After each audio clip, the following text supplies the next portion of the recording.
14 na Pilipino at 3 dayuhan ang arestado sa niraid na online love scam at crypto fraud operation sa Parañaque City.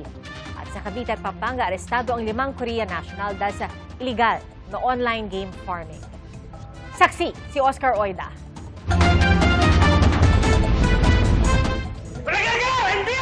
Arestado sa magkaiwalay na operasyon ng NBI sa Imus, Cavite at Angeles City, Pampanga ang 5 Korean nationals matapos unang mabuking ang illegal na online game farming na pinamumunuan ng mga ito. Base sa inisyal na pagsiyasat ng NBI Special Action Unit, gumagamit umano ang grupo ng online game sa kanilang operasyon kung saan nag-iipon ng virtual currency na may katumbas sa tunay na pera. Yung account kasi natin po is considered as a digital storer of value. And since this stores a digital value, it has a pecuniary amount which can be exchanged in cryptocurrency and in Korean. During the arrest, we found out that the employees are also not registered with the SSS, so we have to file for the case of SSS law. Sa raid sa Imus, nasabat ang mga computer set. Nalaman ding umaabot sa 12 oras ang trabaho ng mga empleyado kada araw. Kinasuhan ng mga suspect ng paglabag sa Cybercrime Law, Anti-Financial Account Scamming Act at iba pang batas. NBI!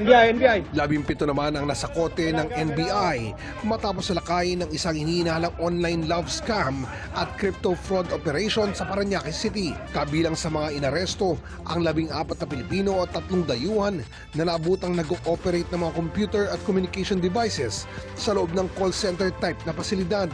Natuklasan din ng mga operatiba ang mga gamit sa deepfake technology na para umano sa panlilinlang ng mga biktima sa online dating apps at crypto investments. Target daw ng sindikato ang mga banyaga sa Amerika, Thailand at ilang bansa sa Europa. Naharap sa kasong paglabag sa Cybercrime Prevention Act ang mga suspect.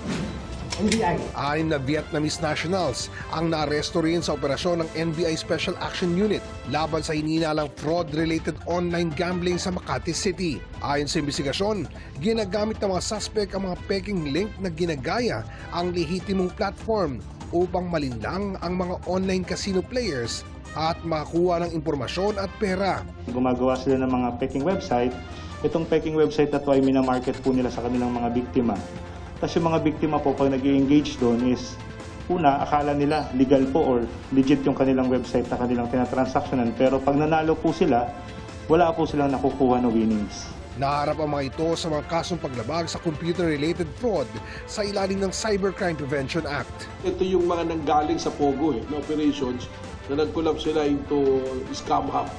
So we will try to stop itong mga ganitong pangyayari kasi kawawa naman yung mga biktima ngayon with the difficulty of life today, especially kung Pilipino yung binibiktima, gusto natin na matulungan yung mga kababayan natin. Ako si Oscar Oida, ang inyong saksi.